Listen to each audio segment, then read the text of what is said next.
Price Lord. கர்த்தர் நல்லவர். கர்த்தருடைய கிருபையினால கிராஸ் டிவி நேயர்களாகிய உங்களை ஒவ்வொருவரையும் இயேசுவின் நாமத்தில் வாழ்த்தி வரவேற்கிறோம். இன்றைக்கு கூட வேதம் அறிவோம் என்கின்ற இந்த நிகழ்ச்சியில் பங்கேற்கிறவங்க எல்லாரையும் நாங்கள் மிகவும் அதிகமாக ஆசீர்வதிக்கிறோம். இன்னைக்கு தலைப்பு என்ன அப்படின்னு பார்த்தீங்க அப்படின்னா, நம்ம வாழ்க்கையில் யாரையாவது ஒருத்தர் பிரியப்படுத்தணும் அப்படின்னு தான் நிறைய பேர் வாழ்ந்துக்கிட்டு இருக்கோம். பட் நம்ம யாரை பிரியப்படுத்துகிறோம்?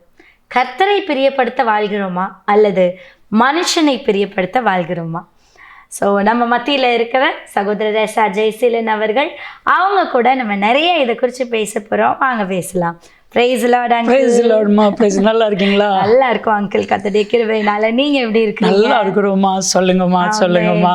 ஸோ இன்னைக்கு நம்ம தலைப்பு அங்கிள், நான் சொன்ன மாதிரி நம்ம யாரை பிரியப்படுத்த நினைக்கிறோம்?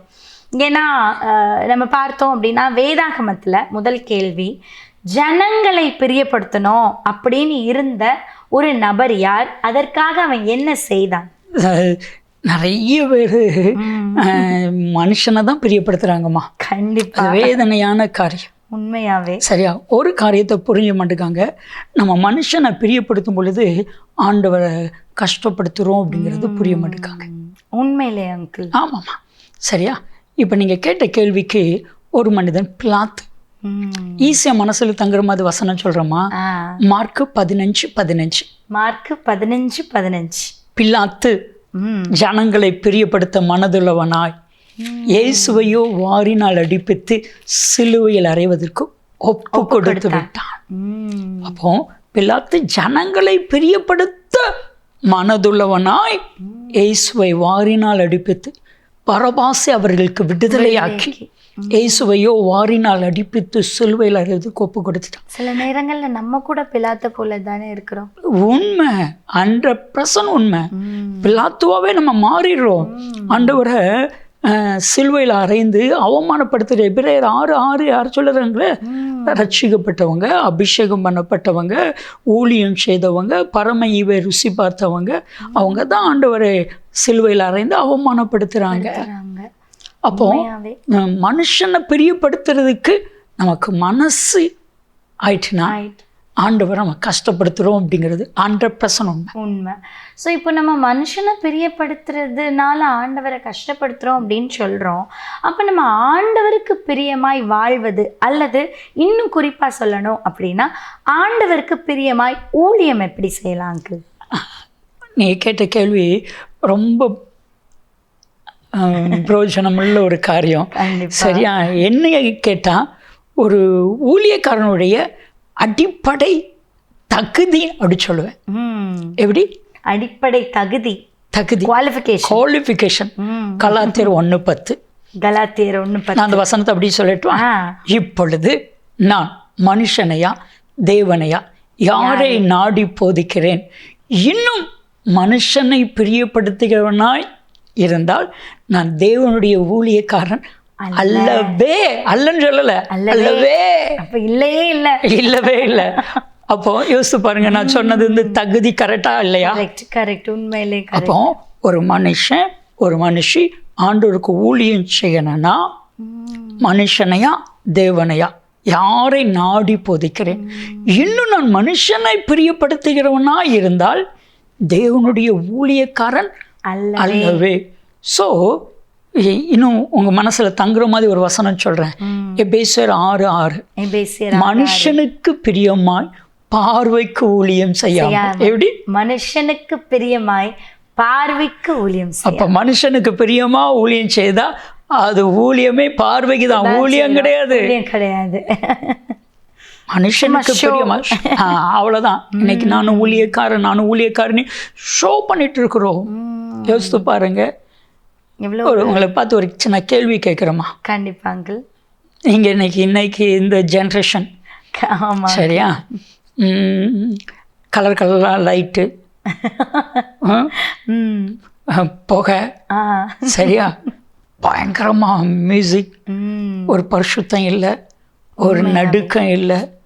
ஸோ இப்படி பல லட்சங்களை செலவு பண்ணி நாங்கள் ஊழியம் செய்கிறோம் அப்படின்னு டான்ஸு, முடிய விரிச்சு போட்டு ஒரு முக்காடு இல்லை, ஒரு கர்த்தருக்கு பயப்படுற பயம் இல்லை.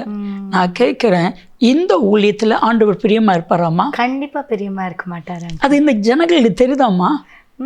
நிறைய பேருக்கு தெரியல அங்கிள், நிறைய பேருக்கு தெரியல. எல்லாரும் இப்போ கூட நிறைய பேர் என்ன நினைக்கிறாங்க அப்படின்னா, அப்படி நான் சிலர் அதை வந்து ஜஸ்டிஃபை கூட பண்ணுறாங்க. நான் பப்புக்கெலாம் போகிறது இல்லையே, அதுக்கு பதிலாக இது ஆண்டோடைய பாட்டு தானே, ஆண்டோடைய ஊழியக்காரங்க தானே, அங்கே தானே நான் நிற்கிறேன் அப்படின்னு ஜஸ்டிஃபை பண்ணுறாங்க. அவங்க மனுஷனை பிரியப்படுத்த பார்க்குறாங்க. கண்டிப்பா. இப்பொழுது நான் மனுஷனையா தேவனையா யாரை பிரியப்படுத்த பார்க்கிறேன்? அதுதான் அதான் ரொம்ப முக்கியம், ரொம்ப முக்கியமான ஒரு காரியமா. ஏன்னா இன்னைக்கு மார்க் 7:7 நீங்கள் வாசித்து பாருங்க. மனுஷனுடைய கற்பனைகளை உபதேசங்களாய் போதித்து, மனுஷனுடைய கற்பனைகளை கர்த்தருக்கு பிரியமாயிராமல் அருவருப்பாய் வீணா எனக்கு ஆராதனை செய்கிறார்கள். ஸ்தோத்திரம். இதெல்லாம் மனுஷன் எதிர்பார்க்குறான், உலக மனுஷன் எதிர்பார்க்குறான். ஒரு பெரிய மீட்டிங் தூத்துக்குள்ள நடந்துச்சு. அதுக்கு மீட்டிங் சொல்ல முடியும், அங்கே கான்செர்ட் சொல்கிறாங்க. ஆமாம், இப்போ ரொம்ப அப்படி தான் சொல்கிறாங்க. ஆமாம், அந்த கான்செர்ட் நடந்துச்சு. அதெல்லாம் முடிச்சதுக்கு பிறகு நான் பெட்ரோல், அந்த கான்செர்ட்டுக்கு நான் போகலை, நான் போக மாட்டேன். ஸோ பல லட்சம் செலவு பண்ணாங்க. நான் அந்த கான்செர்ட்லாம் முடிஞ்சதுக்கப்புறம் நான் ஒரு நாள் பெட்ரோல் போடுறதுக்காக காரில் போகிறேன்.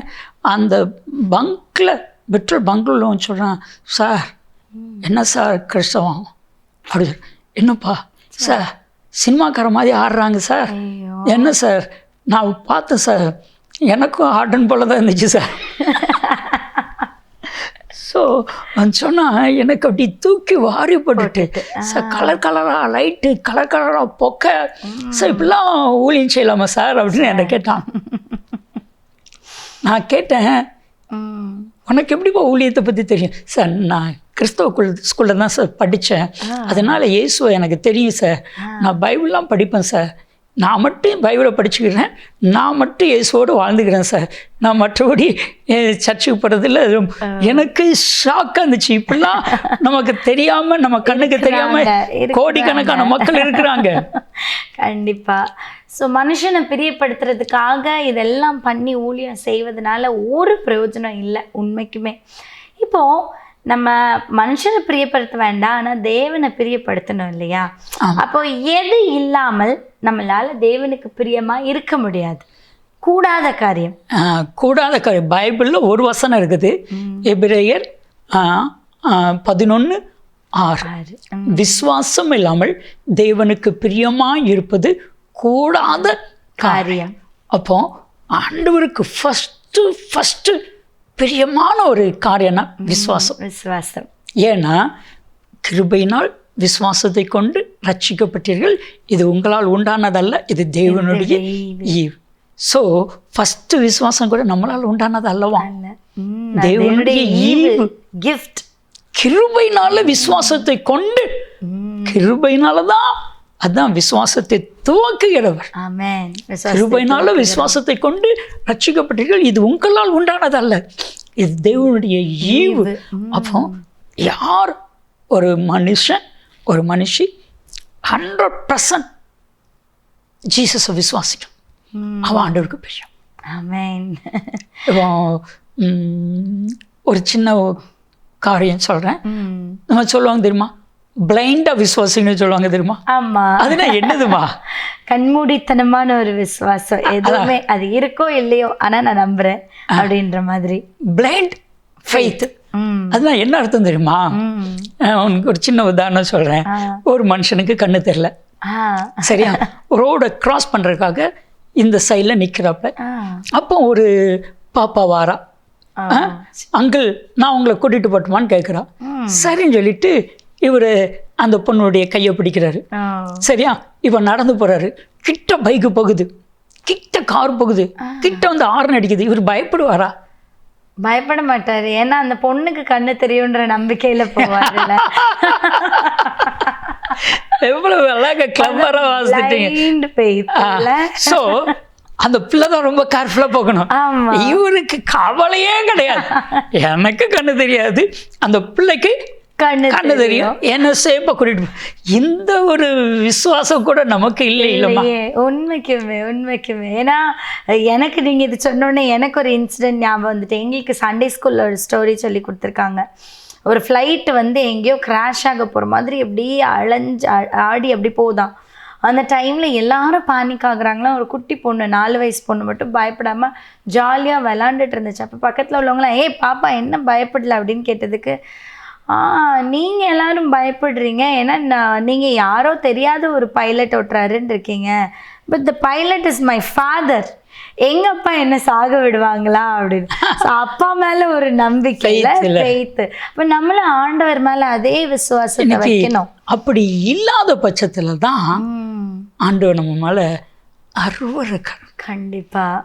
ஒண்ணு பிரியமா இருக்கணும், இல்லைன்னா அருவருக்கணும். கண்டிப்பா. இப்போ நம்ம இதை பற்றி பேசும்போது நமக்கு விசுவாசம் இருந்தால் நம்ம தேவனை பிரியப்படுத்த முடியும் அப்படின்றத பார்த்தோம். விசுவாசம் இல்லை அப்படின்னா தேவனுக்கு பிரியமாக இருப்பது கூடாத காரியம் அப்படின்னு பார்த்தோம். அதே மாதிரி ஆண்டவருக்கு எதெல்லாம் பிரியமான காரியம். ஏன்னா எல்லாரும் நினைப்பாங்கல்ல, இப்போ எனக்கு ஒருத்தவங்களை ரொம்ப பிடிக்கும் அப்படின்னா அவங்களுக்கு பிடிச்சதெல்லாம் செஞ்சால் நான் அவங்கள இம்ப்ரெஸ் பண்ணலாம்ல. அப்போ அந்த மாதிரி ஆண்டவருக்கு பிரியமான காரியம் என்னென்னலாம்? நான் ஃபஸ்ட்டு பைபிளை படிக்க சொல்லையே ஆண்டவருக்கு என்னெல்லாம் பிடிக்கும்னு சொல்லி பார்த்து தான் பைபிளை பிடிக்க ஆரம்பிச்சேன். Correct uncle. சரியா? ஆண்டவருக்கு என்னெல்லாம் பிடிக்கும் அப்படிங்கிறத வாய்னாலலாம் சொல்ல முடியாது. நீங்கள் பைபிளை வாசித்து உங்களுடைய அனுபவத்தில் தான் அதை கற்றுக்கொள்ள முடியும். இப்போ கணவனுக்கும் மனைவிக்கும் இடையில உள்ள உறவு இருக்குது பார்த்தீங்களா? கணவனுக்கு என்னெல்லாம் பிடிக்கும்னு யாருக்கு தெரியும்? மனைவிக்கு தான் தெரியும். சரி, மனைவிக்கு என்னெல்லாம் பிடிக்கும்னு கணவனுக்கு தெரியும். இதை யாராட்டும் சொல்லி கொடுத்து வர்றதா? இல்ல, அதனால கத்துக்கிறோம். அப்போ உங்களுடைய உறவு தேவனோடு நீங்க இருக்கிற அந்த உறவுல தான் என்ன ஆண்டவருக்கு பிடிக்கும் அப்படிங்கிறத நம்ம கற்றுக்கொள்ளணும். நீங்க 1 கொரிந்தியர் 7வது அதிகாரம் 32, 33, 34, 35 இந்த வசனத்தை நீங்க வாசித்து பாருங்க. திவாகம் இல்லாதவன் ஆவிலும் சரத்திலும் பரிசுத்தமாக இருக்கும்படிக்கு கர்த்தருக்கு எப்படி பிரியமாக இருக்கலாம் என்று கர்த்தருக்குரியவர்களுக்காக கவலைப்படுகிறான். அதே போல திவாகமானவன் தன் மனைவிக்கு எப்படி பிரியமாக இருக்கலாம் என்று உலகத்துக்குரியவர்களுக்காக கவலைப்படுகிறான். அதே போல மனைவிக்கும் கன்னிக்கும் வித்தியாசம் உண்டு. அந்த வாலிப பிள்ளை தன் சரத்திலும் ஆத்துமாவிலும் ஆண்டவருக்கு எப்படி பரிசுத்தமாக இருக்கலாம் என்று கர்த்தருக்குரியவர்களுக்காக கவலைப்படுகிறான். விவாகம் பண்ணினவள் தன் கணவனுக்கு எப்படி பிரியமா இருக்கலாம் என்று கவலைப்படுகிறான். ஸோ ரியல் பைபிளில் அப்போஸ்தலனாகிய பவுல் 1 கொரிந்தியர் 7வது அதிகாரம் 32 அழகாக எழுதிட்டார். இப்போ ஒவ்வொரு மனுஷனுடைய கவலை என்னதான் இருக்குன்னு தெரியுமா? நான் ஆண்டவருக்கு பிரியமா ஊழியம் செய்யணும், என் வாயின் வார்த்தை ஆண்டவருக்கு பிரியமா இருக்கணும். இப்போ வாயின் வார்த்தைன்னு சொல்லும் பொழுது ஒரு வசனம் சொல்றேன். நீதிமொழிகள் 12:22. இதுவும் ஈஸியா மனசுகளை தாங்க. 12:22. நீதிமொழிகள் 12:22. பொய் உதடுகள் கர்த்தருக்கு அருவருப்பானவைகள். சரியா? உண்மை உள்ள மனுஷனும் கர்த்தருக்கு பிரியமான. அப்போ உண்மை ஆண்டவருக்கு பிரியம், பொய் அருவருப்பு. அப்போ நம்ம இன்னைக்கு கிறிஸ்தவர்களாக இருக்கிறோமா, உண்மையான கிறிஸ்தவர்களாக இருக்கிறோமா, பொய்யான கிறிஸ்தவனாக இருக்கிறோமா? நிறைய பேர் பொய்யான கிறிஸ்தவர்களா இருக்கு. இன்னைக்கு கிறிஸ்தவர்கள் எல்லாரும் கிறிஸ்தவர்கள் இல்லை. அதுதான் வேதனையான காரியம். நான் ஆண்டவருக்கு பிரியமா இருக்கணும் அப்படி ஒரு மனுஷன் நினைச்சிட்டாங்கன்னா அவங்க உண்மையான கிறிஸ்தவங்க. ஆமென். கண்டிப்பா. பொய் உதடுகள் கர்த்தருக்கு அருவருப்பானது, உண்மையுள்ள மனுஷனும் கர்த்தருக்கு பிரியம். உண்மையா பேசுற மனுஷன் கர்த்தருக்கு பிரியம். நிறைய காரியம் கர்த்தருக்கு பிரியம்.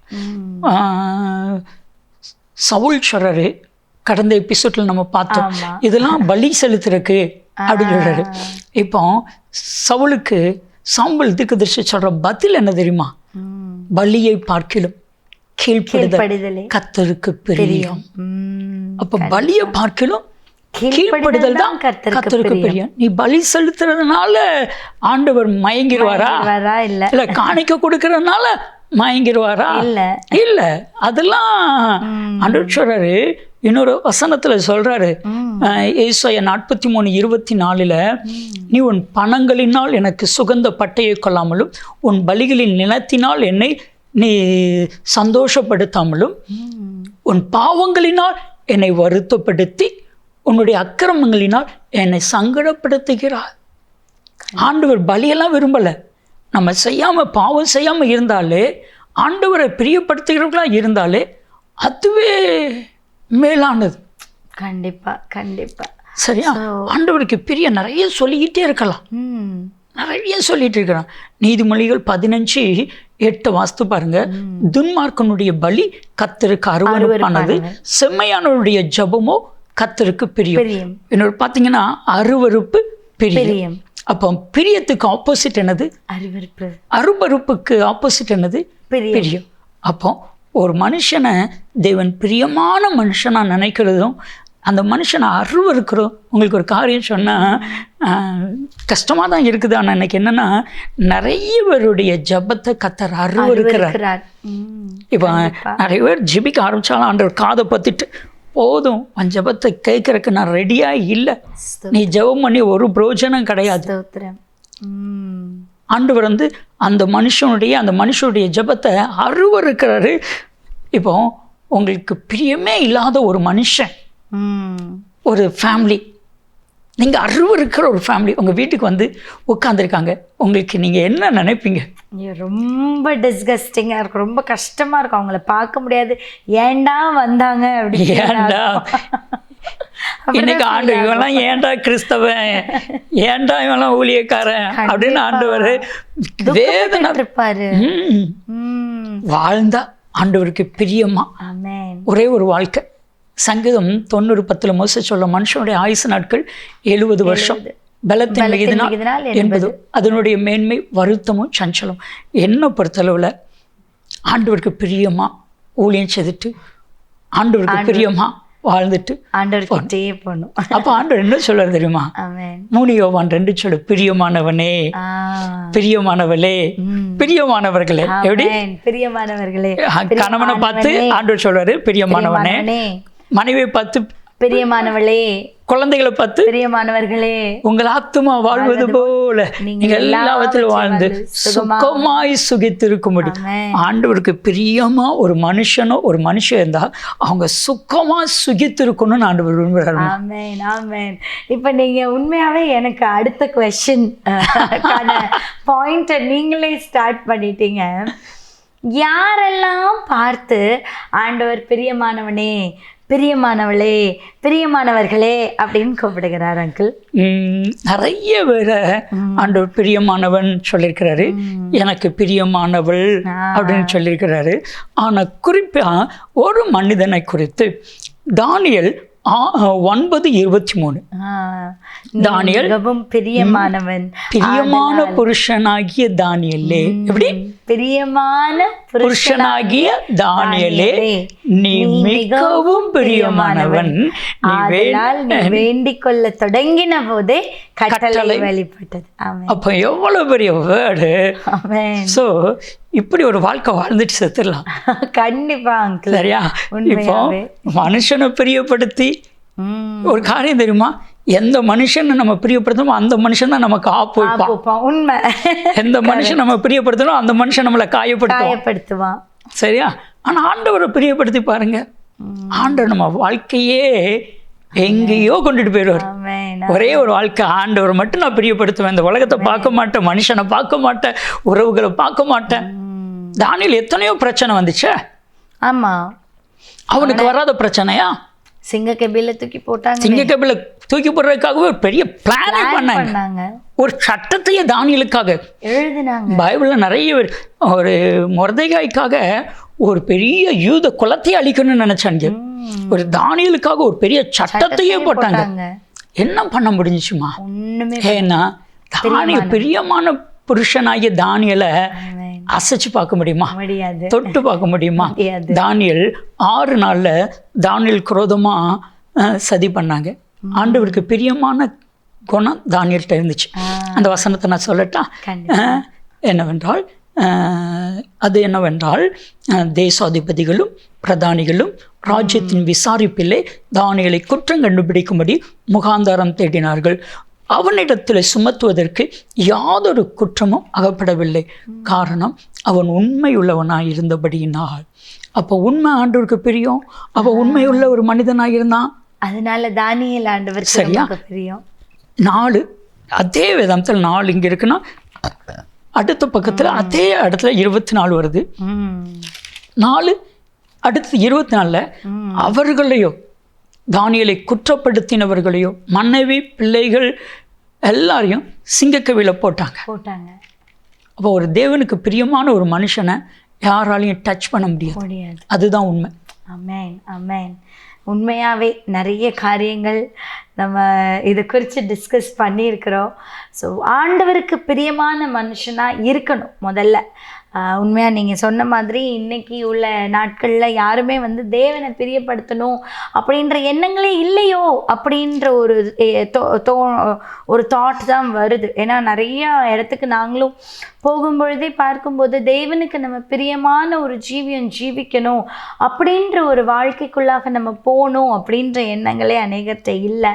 ஆனால் அந்த எண்ணம் இருக்கும் பொழுது நம்ம பிரியமானவனா நம்மளை பார்த்து பிரியமான என் மகனே, என் பிரியமே நீ ரூபவதி. ஒரு நாள் இந்த பாட்டு வந்து என் பிரியமே நீ ரூபவதி எழுந்து வா உன்னை சரி சந்திக்கவே. சரியா, இந்த பாட்டு வந்த புதுசு. அப்போ வந்து நான் வாலிப பையன், என்னுடைய பெரியம்மா பொண்ணு, சரியா, ரீட்டா அவ சின்ன பொண்ணு, சமாதான அக்கா வீட்டில் திங்கக்கிழமை ஒரு ப்ரேயர் மீட்டிங். அங்கே போயிருக்க அந்த பாட்டு பாடிருக்காங்க. இவன் வந்து பாடுறா, என் பெரியமே நீ ருக்குமணி எழுந்து வா நேசரை சந்திக்கவே. நான் சொன்னேன், ரீட்டா பிரியமே ரூபவதி அப்படி சொன்னேன். இல்லை, நீங்கள் என்ன தப்பாக சொல்லி கொடுக்கீங்க. சமாதானக்கா வீட்டில் பாடினாங்க பிரியமே ருக்குமணின்னு பாடினாங்க, நீங்கள் ரூபவதி சொல்கிறீங்க, தப்பு அப்படி சொன்னா. ஆண்டவர் அவ கூட சேர்ந்துட்டாரு. அவள் கரெக்டாக தானே பாடுறா அப்படி சொல்லிட்டு. என்ன ஆண்டவர் எப்படி உங்களுக்கும் தெரியல, எனக்கும் தெரியல. அப்போ ஆண்டவர் சொன்னார், எனக்கு பிரியமாக இருந்தாங்கன்னா ரூபவதி, பிரியம் இல்லைன்னா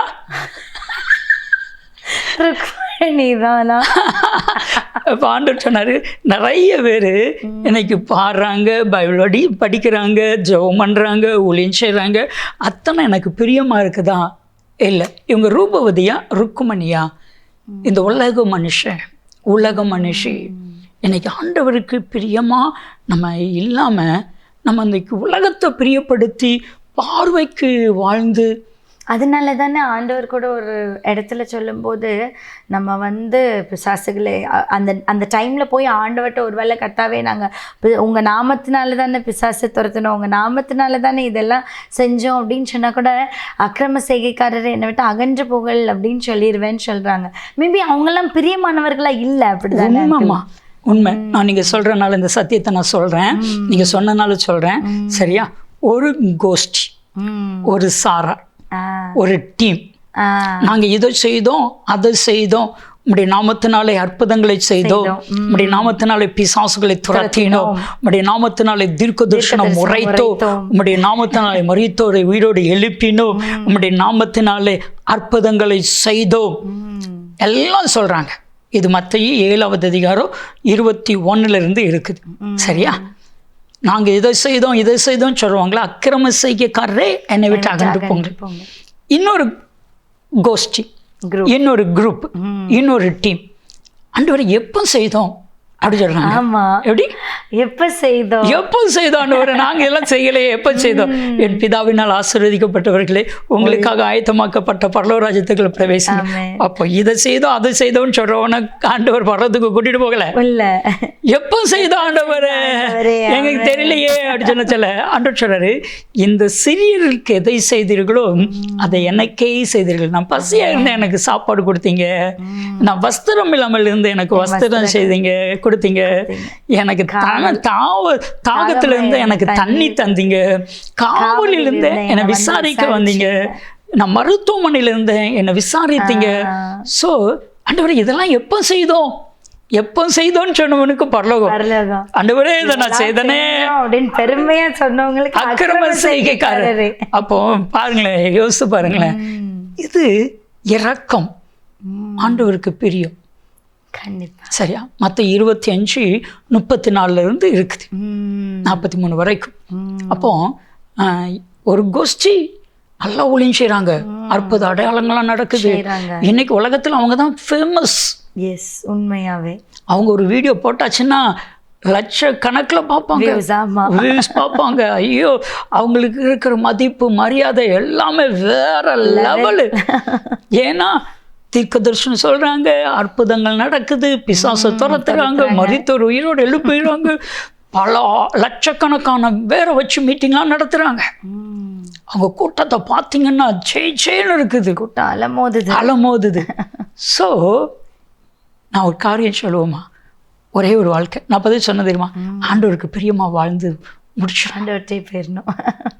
ஒரு நாள் பக்கத்து வாசலேருந்து என் பிரியமான என் மகனே சேசலா நீ வாடா அப்படி சொல்லு, என் பிரியமான மகளே ஸ்னேகா நீ வா அப்படி. இந்த வாடை கேட்கச்சல எப்படி இருக்கும், எவ்வளவு ஆனந்தமா இருக்கும். அது கர்த்தருடைய வாயிலிருந்து வந்துச்சுன்னா, என் பிரியமே நீ ரூபவதி எழுந்து வா நேசரை சந்திக்க. அப்ப பிரியம் இல்லாம நம்மளால எப்படி எந்திரிச்சு நேசரை சந்திக்க போக முடியாது. அவரை காயப்படுத்திட்டு, அவரை வேதனைப்படுத்திட்டு, அவரை வருத்தப்படுத்திட்டு, அவரை துக்கப்படுத்திட்டு எப்படி நம்ம அங்கே போக முடியும்? ரொம்ப கஷ்டம். ஸோ அது மாத்திரம் இல்லை, தானியேல் ஜெபம் பண்ணா, அது ஆண்டவருக்கு பிரியமா இருந்துச்சு. இன்னைக்கு ஜெபிக்கிறவங்க ரொம்ப கம்மியாயிட்டாங்கம்மா. உண்மைக்கு அங்கிள் கேட்டால் பிஸியாக இருக்கேன்றாங்க. என்ன பிஸின்னு யாருக்குமே தெரியறதில்ல, ஜெபிக்கிறதில்ல. ஜெபிக்கிறத காட்டிலும் வேற என்னமா இருக்குது. அப்போ இன்னைக்கு ஜெபம் இல்லை, ஆண்டவருக்கு வேதம் இல்லை. தாவீது சொல்கிறான், உடைய வேதமே என் பிரியம். தாவீதுக்கு என்ன பிரியம்னு கேட்டா, எனக்கு உடைய வேதம் தான் எனக்கு பிரியம். என்ன வேதாமத்தை விட்டு என்னை பிரிச்சுட்டாங்கன்னு வச்சுக்கோங்களேன், நான் செத்தே போயிடுவோமா. எனக்கு இந்த சாப்பாடு இல்லைன்னா கூட நான் இருந்துருவேன். ஆனால் வேதத்தை படிக்காமல என்னால் ஜெபம்.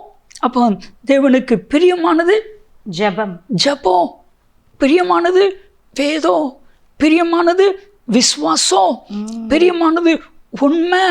அப்போ ஆண்டவருக்கு பிரியமான நிறைய காரியம் இருக்கு. கண்டிப்பா. இப்போ உண்மையாவே ஒரு நல்ல மனைவி அப்படின்னா, தன் கணவனுக்கு என்னெல்லாம் பிடிக்குங்கிறத புரிஞ்சுருக்காங்களோ அவங்க தான் நல்ல மனைவி. நல்ல கணவன் தன் மனைவிக்கு என்னெல்லாம் பிடிக்கும், எது பேசினா பிடிக்கும், எது பேசினா பிடிக்காது, எங்கே போனால் பிடிக்கும், எங்கே போனால் பிடிக்காது. ஒரு இடத்துல உட்காந்துருக்குறோம், ஆண்டவர்கிட்ட கேட்டு பாருங்க, ஆண்டவரே இந்த இடத்துல நான் உட்காந்துருக்கோம் உங்களுக்கு பிரியமான்னு கேட்டு பாருங்க. ஆண்டவர் நோய் சொல்லுவார், அந்த இடத்த விட்டு எந்திரிச்சிருங்க, ஆண்டவருக்கு ரொம்ப பிடிக்கும். ஒவ்வொரு காரியத்திலையும் ஆண்டவரே இந்த மனுஷன்ட்ட நான் பேசுறது வந்து உங்களுக்கு பிரியம் ஆண்டவர்னு கேளுங்க. ஆண்டவர் சொல்றாரு இல்லை அப்படி சொல்லுவாருன்னா, வேண்டாம் அந்த நம்பரையே தூக்கிடுங்க. ஒவ்வொன்றிலையும் ஆண்டவர்கிட்ட கேட்டு பார்த்தாச்சுன்னா, ஆண்டவர் நம்ம ஆண்டவருக்கு பிரியமாயிருவோம், ஆண்டவர் நம்ம மேல பிரியப்பட ஆரம்பிச்சிருவாரு. ஆண்டவர் இம்மா நான் ஒரு கேள்வி கேட்குறேன், உங்களுக்கு பிரியமான ஒருத்தங்களுக்கு நீங்க என்ன செய்வீங்க? அவங்களுக்கு பிடிச்சதெல்லாம் செய்வோம். அவருக்கு பிரியமானவருக்கு அவருக்கு பிடிச்சதெல்லாம் செய்வார்லம்மா. பின்ன எதுக்குமா கேட்க வேண்டிய அவசியமே இல்லை. நம்ம லைஃப் மட்டும் ஆண்டவருக்கு பிரியமா இருந்துச்சுன்னா ஆண்டவர் எல்லாமே செய்வார். பிரியமானவனே உன் ஆத்துமா வாழ்வது போல எல்லாவற்றிலும் வாழ்ந்து சுகமா சுக்கித்திருக்க பண்ணுவார். ஆமென் ஆமென். உண்மையாகவே கர்த்தரையா இல்லை மனுஷரையா யாரை பிரியப்படுத்துகிறோம் அப்படின்ற இந்த தலைப்பில் இன்றைக்கி நிறைய காரியங்கள் நீங்கள் கற்றுக்கொண்டீங்க. நம்ம கூட இருக்கிற சகோதரர் எஸ் ஆர் ஜெயசீலன் அவர்கள் நிறைய காரியங்கள் நமக்கு கற்றுக் கொடுத்தாங்க இல்லையா. நம்ம முதல்ல தேவனை பிரியப்படுத்தணும், கர்த்தருக்கு பிரியமானதை செய்யணும், அவருக்கு பிரியமானவைகள் விசுவாசம், நம்ம விசுவாசத்தில் நிலைத்திருக்கணும், ஜெபிக்கணும். கர்த்தரை பிரியப்படுத்தணும் அப்படின்னா நம்ம அதிகமாக ஜெபிக்கணும். அதே போல் நம்ம கர்த்தரை பிரியப்படுத்தணும் அப்படின்னா இன்னும் நிறைய காரியங்கள் நமக்கு கற்றுக் கொடுத்துருக்குறாங்க. பொய் நாவு நம்ம கிட்ட இருக்கக்கூடாது, நம்ம உண்மை உள்ளவர்களாக இருக்கணும், உத்தமம் உள்ளவர்களாக இருக்கணும். இப்படிப்பட்ட இந்த எல்லா காரியத்தையும் நீங்களும் கை கொள்ளுவீங்க. கை கொண்டு கர்த்தருக்கு பிரியமானவனாய் பிரியமானவளாய் பிரியமானவர்களாய் நீங்களும் மாறுவீங்க அப்படின்னு நாங்கள் விசுவாசிக்கிறோம். இதே போல் இன்னொரு எபிசோடில் உங்களை வந்து சந்திக்கிறோம். Until then, take care. Bye. Praise the Lord. God bless you. Praise the Lord. Praise the Lord.